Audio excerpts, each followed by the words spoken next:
Las siguientes charlas son dos charlas a cargo de la doctora Graciela Espada.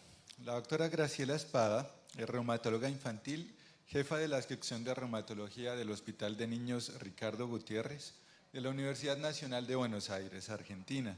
También es chairman del Comité Pediátrico Permanente de PANLAR. Las dos charlas que nos va a presentar en versión pregrabada son la primera, la estrategia Treat to Target en artritis idiopática juvenil, y la segunda charla es optimización de la terapia biológica en niños con artritis idiopática juvenil. La doctora Graciela tiene una amplia experiencia en este campo y va a ser muy valiosa su participación. Muchas gracias. A participar de este 10º congreso y pedir unas disculpas porque tuve un inconveniente de salud durante el fin de año y los primeros meses, motivo por el cual no pude estar allí, a pesar de haber contestado que sí rápidamente. El tema que Joana me dio es Treat to Target en América Latina, es posible lograrlo y realmente no discutimos con ella cómo lo iba a abordar. Estos son mis conflictos de interés, esta es la bibliografía recomendada y algo que es totalmente llamativo, revisé PubMed y Lilacs y cuando busqué Treat to Target o temas relacionados con Treat to artritis reumatoidea y Latinoamérica, encontré más de 151 papers en adultos y solamente 4 papers relacionados al tema sobre adherencia, sobre incidencia de la enfermedad en niños. No hay nada publicado sobre este tema en niños. Es una tarea que queda para nosotros y debo mencionar que 2 de esos papers pertenecen a Brasil. La agenda que me planteé fue donde trabajamos, en Latinoamérica y el Caribe, qué pasó con T2T, ¿sí? ¿Qué progresos siguen buscando la remisión biológica de la enfermedad?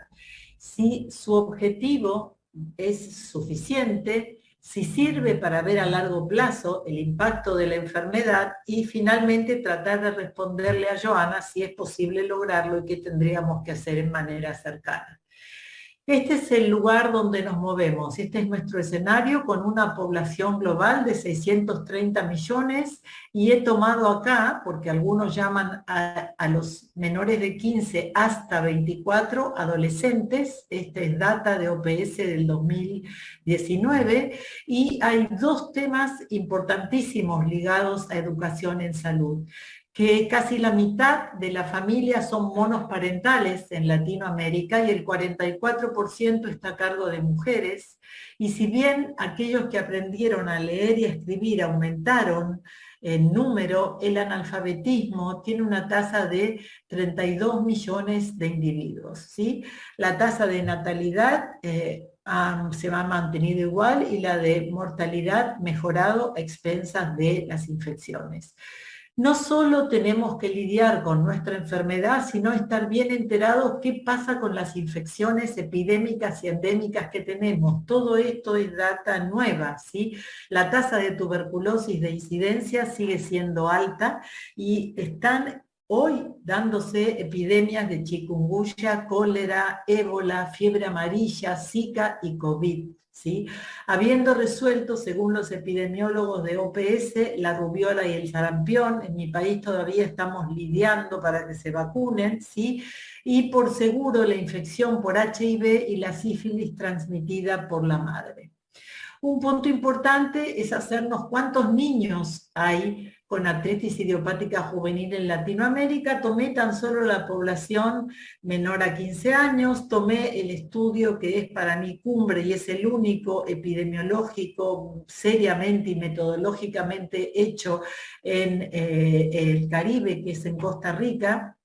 Arguedas es uno de sus autores, y si yo traspaso estos números, en Latinoamérica y el Caribe tenemos entre 120.000 y 162.000 niños con alguna forma de artritis idiopática juvenil, para los cuales no hay realmente reumatólogo pediatras para todos. Este era otro punto que me interesa que nosotros estemos al día como reumatólogos pediatras, ¿sí? ¿Qué pasa con las poblaciones indígenas en Latinoamérica? ¿Sí?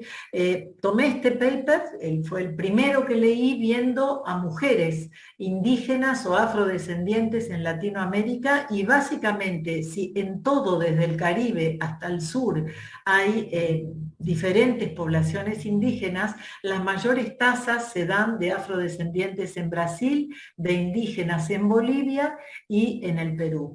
Es importante saber que ese grupo de pacientes de mujeres bien estudiadas tienen un difícil acceso a la salud, sufren de exclusión social y de discriminación. Si hay alguien que se ocupe de la salud de ellos a través del estudio COPCOR, sabemos que desconocen la patología y eso es una pérdida de ventana de oportunidad importante. Saco aquí y lo nombro, estos programas COPCOR que reúnen pacientes mayores a 18 años, en los que grupos de médicos de diferentes regiones de Latinoamérica y el Caribe han ido a buscar diferentes razas o etnias y han hecho básicamente 3 preguntas, digo yo, es mucho más largo, ¿no? ¿Cuál es el dolor que los ha quejado los últimos 7 días? ¿Cuál es la enfermedad reumática más frecuente? ¿Y cuál es la comorbilidad más frecuente? Y aquí tienen, en uno de los últimos COPCOR, el dolor se radicaba en rodillas, hombros, caderas y manos, que esto iba relacionado al trabajo que hacían. La enfermedad reumática más frecuente ha sido la artritis reumatoidea y dentro de las comorbilidades el alcoholismo ha sido el prevalente. Este es otro indicador que tomé de OPS, donde los gobiernos dicen que el 6% del PBI va a colocarse para ser gastado en salud. Y si ustedes ven aquí abajo, solamente vemos que los Estados Unidos, el Canadá, Costa Rica y Cuba utilizan ese 6% de PBI, no pasa así con el resto de los países y apenas Uruguay y Panamá llegan a cubrir en salud ese 6%.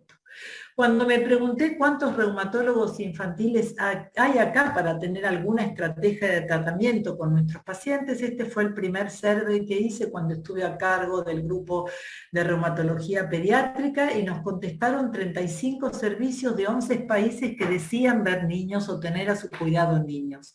El 100% de los profesionales trabajaban en áreas urbanas, el 88% en centros académicos, el staff estaba compuesto por un solo reumatólogo o 2 y solamente 4 centros tenían programas de residencias. Cuando miramos esto con John Reveal en el 2015 y él incorporó acá, además a Estados Unidos y Canadá, vimos que los países, que obviamente el número fue creciendo porque esto es del 2005, que tienen reumatología infantil o servicios de reumatología infantil son la Argentina, el Brasil, Colombia y México. En todos los demás países hay 1, 2 o hasta 3 reumatólogos infantiles. Un estudio que me pareció importante es este, que habla de la disparidad de los tratamientos en diferentes regiones del mundo, sabiendo que en Latinoamérica este estudio dice que las formas que más frecuentes se ven son las oligoarticulares y la poliarticular seronegativa.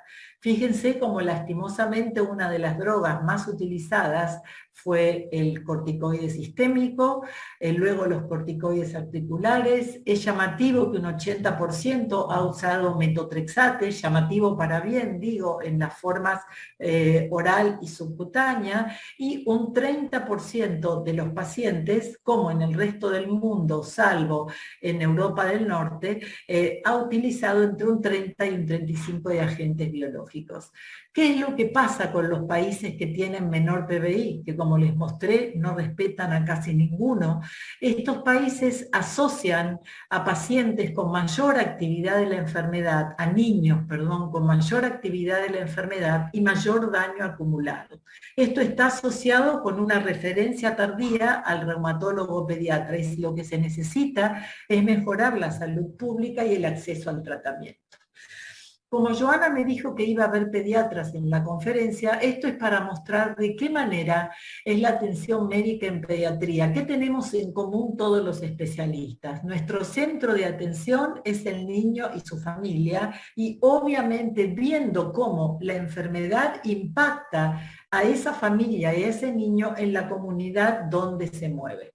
Nos interesa saber, a pesar de que nos consulte por artritis reumatoidea, sobre su salud global, y es importante que tengamos en mente que la salud no solo es un derecho fundamental, sino que además condiciona el goce de otros derechos a los cuales nosotros tenemos derecho de vivirlos.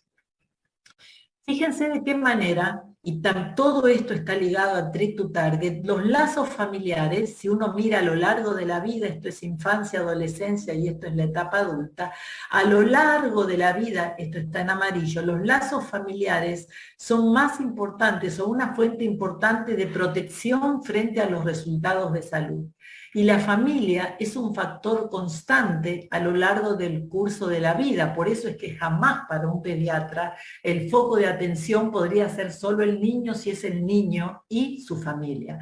Y vemos que en la adolescencia ya entran a jugarse también otros tipos de servicios, la educación, los compañeros o amigos del colegio y los medios de difusión. ¿Cuáles son los objetivos de tratamiento en artritis idiopática juvenil? La rápida inducción del control y remisión de la enfermedad, suprimir la inflamación, prevenir el daño articular, maximizar la función física, lograr un normal estilo de vida y disminuir la mortalidad. A través de la estrategia Treat to Target, que se ha sacado de diabetología, de cardiología, lo que se trata es de, a través de objetivos bien claros, uno de los más importantes es obtener la remisión de la enfermedad o la baja actividad de la enfermedad, no solo obtenerla, sino además mantenerla en el tiempo. Y estos objetivos se van midiendo de acuerdo al grado de actividad que el paciente tenga periódicamente a través de scores compuestos. ¿Sí? Que esos scores compuestos deben tener ellos mismos el conteo articular. Es fundamental cuando uno decide hacer este tipo de estrategia saber que va a tener pacientes que llegan tempranamente a la consulta, diagnosticados tempranamente, que va a poder medir la actividad clínica cada vez que los vea, que uno va a poder hacer un ajuste terapéutico y que uno va a charlar mucho con su familia sobre adherencia. Cuando Smolen revisó estas primeras recomendaciones para Treat to Target, estas flechas azules que coloqué acá, revisó básicamente dos puntos. Uno era la definición de baja actividad de la enfermedad para adultos y otro, tener en cuenta la presencia de comorbilidades o el colocar o aumentar comorbilidades en ese niño si uno hacía ajustes terapéuticos. Lo colocó en las 4 fases. Y además, la decisión compartida con el paciente. Luego, apareció una fuerza de trabajo, ¿sí? Que en pediatría claramente marcó que en artritis idiopática juvenil podíamos implementar el Treat to Target, siendo nuestros objetivos lograr la remisión, una minimal disease activity, no usando corticoides a largo plazo, utilizando clinimetría en periodos ajustados y medibles, tratando de lograr el objetivo a una mitad, al 50% al tercer mes, al sexto mes el objetivo completo, y si los niños tenían fiebre, que esa fiebre se solucione a la semana. Y el tratamiento debía ser ajustado y sostenido, otra vez adhiriendo al paciente al mismo. Vemos como otras especialidades o los mismos reumatólogos que hacen ecografía también han definido el concepto de remisión. La remisión clínica es la inactividad clínica sin medicación, y ellos han definido como, teniendo una ventana de ingresar tempranamente en el Treat to Target, ellos también pueden definir cuando un paciente está en remisión ultrasonográfica. No hay Doppler positivo, no hay hipertrofia sinovial, no hay hipervascularización, así como la tan soñada inactividad inmunológica que queremos, normalización de lo que ocurre en el líquido sinovial, en los marcadores de inflamación o las citoquinas que actúan como biomarcadores. Si bien es cierto, no voy a tomar este paper para discutirlo, sino que en pediatría se han tratado de buscar marcadores celulares, clínicos, genómicos, ¿sí?, de imágenes y en sangre. Si bien es cierto que los autores, les aconsejo revisar esto, han discutido cada uno de ellos, al final dicen, no existe todavía el ideal, lo que existe para que nosotros sepamos si debemos aumentar la medicación es la combinación de varios. Aplicando entonces el Treat to Target a la práctica diaria, vemos que hay 3 puntos. Uno es el acceso, con algunas dificultades, identificar al paciente tempranamente y derivarlo tempranamente, el bajo número de reumatólogos pediatras que somos, lo que tenemos que trabajar en educación, ¿sí?, respecto al paciente y en la familia, hacerles comprender la enfermedad tantas veces como sea necesario, adherir las visitas y la medicación, tener en cuenta el medio social y el nivel de educación y la aceptación de esa enfermedad crónica y tener en cuenta el sistema de salud que no nos ayuda para nada. Quiero contarles entonces el caso de un paciente mío, este es Constantino, de 15 años, que lo conocí hace muy poquito. Él padece una enfermedad inflamatoria intestinal desde los 5 años, que está indefinida, lo tratan como una colitis ulcerosa con adalimumab, y el niño, un año antes, ya no niño, adolescente, tenía una poliartritis crónica. Yo lo veo en noviembre, él tenía 1 hora de rigidez matinal, una poliartritis severa en estos lugares. Fíjense, Mujadas de 36, un VAS de dolor, que yo siempre tomo de 8.6, y un VAS de fatiga casi de 6, y un CHAC de 8,85 que me llamó mucho la atención con el resto del examen físico. Al adalimumab que él recibía por su enfermedad inflamatoria intestinal, agregué deltisona y metotrexate parenteral en dosis altas. Lo veo 4 meses después tratando de haber explicado a los padres lo que se trataba, esto de la estrategia dirigida al objetivo. Llamativamente lo veo y el objetivo de la inactividad parecía logrado. No ha hecho rigidez matinal, el HADAS era de 6.6, pero este HADAS estaba viciado totalmente por el dolor. Cada pregunta que yo le hacía en relación a la artritis, cómo te trató la artritis, todo era dolor, 6.8. Seguía con el mismo VAS de fatiga, el CHAC había mejorado, no tenía discapacidad, eso era la realidad, pero tenía 0 articulaciones inflamadas. Ya la deltisona estaba casi en retiro y él iba a seguir con metotrexate parenteral y adalimumab. Esto llamó poderosamente la atención y no es la primera vez que lo veo. Separo a la familia del paciente e interrogo, él no hizo actividad física desde que fue diagnosticado de enfermedad inflamatoria intestinal, más o menos la consulta duró 1h30 para que una madre bióloga y un padre abogado me dijeran ante la pregunta de si había pasado algo en la casa importante el último mes, me dijeran que lo habían asaltado a mano armada 1 semana antes, ¿no? Como no dándole valor a esto. La psicóloga, le pregunto a Constantino de qué hablan, siempre hablamos de dolor. Él tiene 15 años, desde los 5 años está hablando de lo mismo. Por ejemplo, la psicóloga no sabe si Constantino tiene novia, tiene novio, si ha tenido relaciones sexuales, no tiene idea. Yo hablé con su psicóloga. Los padres, cuando me quedo con ellos, me dicen, no entendemos, doctora, pobrecito, es la palabra que utilizan desde los 5 años, ¿por qué sigue con dolor? Fíjense el VAS que manejaron, lo que bajaron, los que midieron los padres era mucho más bajo, y cuando hago entrar al paciente y comento que hablo con los padres, él me dice, sí, tengo dolor, lo que me molesta es el colegio, tengo una gran hiperexigencia y falto cuando tengo dolor, por eso tengo tauto ausentismo escolar. Ahí me di cuenta, sí, que realmente yo estaba muy feliz por ese Treat to Target de haber llevado a la inactividad o a la remisión clínica, pero el impacto de trabajar sobre la enfermedad de este chico estaba pero ahí, entre él, los padres y el resto del equipo que lo manejaba, ¿sí? Tratándolo como un niño, tratándole de pobrecito, y él, al cual le creo que tenía dolor, pero era un dolor que probablemente ahí era la inactividad física más lo mal que se sentía y el favorecerlo con el ausentismo escolar. Es por eso que aparecieron estos papers cuando empecé a buscar, que ya les digo, empecé a notar esto con Treat to Target hace 1 año y medio, cuando me puse un poco más exigente y empezar a ver dolor y rigidez por mi parte. Estos se plantean, ¿cuál es el mejor objetivo? ¿Es único el objetivo o la definición de Treat to Target tiene que ser más amplia?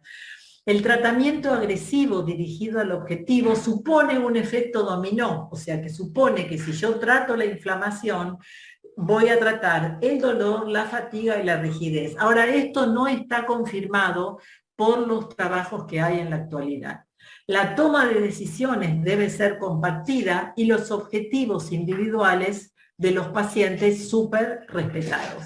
Finalizan los autores diciendo que la estrategia T2T necesita capturar más que solo enfermedad inactiva y los pacientes y padres tienen que tener un papel activo en la elección de los objetivos personales del tratamiento. Es por esto que apareció este consenso que yo se lo grafiqué en un solo slide, y este consenso lo hace el grupo de los dos lados, ¿no? Es un panel de votación que hacen proveedores de salud con 4 padres y se llama PRCoint, son reumatólogos pediatras que se ocupan no solo del cuidado, sino de mejorar el outcome de los pacientes a largo plazo en sistemas de redes, y analizan 4 áreas, que son estas, con 10 mejores respuestas, y las mejores rankeadas son las que aparecen como resultados. Entonces, ¿qué votaron los proveedores y los padres? El objetivo ideal de Treat to Target, ¿cuál sería? ¿Cuáles serían los elementos para medir en el Treat to Target? ¿Cuáles serían las barreras? ¿Y a quién hay que enrolar en Treat to Target? ¿Tiene que ser el niño temprano, el niño que tiene una enfermedad grave? ¿Quién? Y en los resultados de este consenso, es apenas un consenso, se vio que los objetivos del paciente es uno de los puntos más importantes que debe adicionarse al objetivo del tratamiento. Debe haber decisión compartida, los seguimientos de los resultados deben ser medibles y el ajuste del tratamiento tiene que ser para los logros de los objetivos que aquí se charlaron. Como comentario final, el enfoque de esta red para T2T se modificará con un paper escrito por padres también para abordar los hallazgos anteriores e incluir la solicitud de objetivos del paciente, optimización de la decisión compartida y mejor integración del flujo de trabajo. Este es otro paper que salió una revisión después de la presentación del consenso PRCoint, y entre los puntos importantes dice que el éxito de T2T en las enfermedades crónicas es una gran oportunidad para mejorar, en este caso, los jóvenes con artritis idiopática juvenil.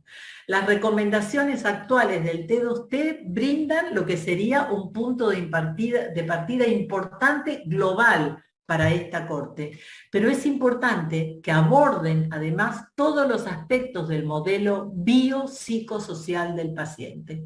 Para las recomendaciones futuras, los autores dicen, necesitaremos el aporte de otras especialidades y, lo que es más importante, del paciente y el cuidador. Deben ser relevantes a nivel mundial a pesar de las disparidades de la atención médica. Y entonces, ¿qué pienso yo para responderle a Joana?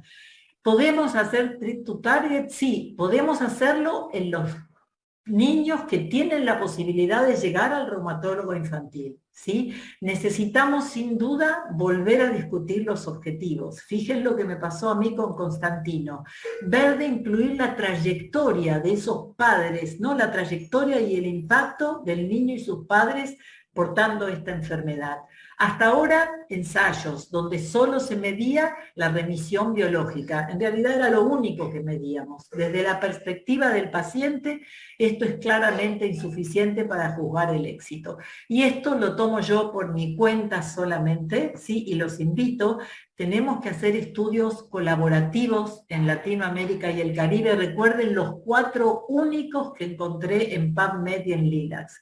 Debemos trabajar en Treat2T y deberíamos trabajar en COPCOR, yendo nosotros a buscar minorías para ver si podemos ayudarlos a detectar la enfermedad y a mejorarlas. O sea, hacer un COPCOR en menor de 18 años.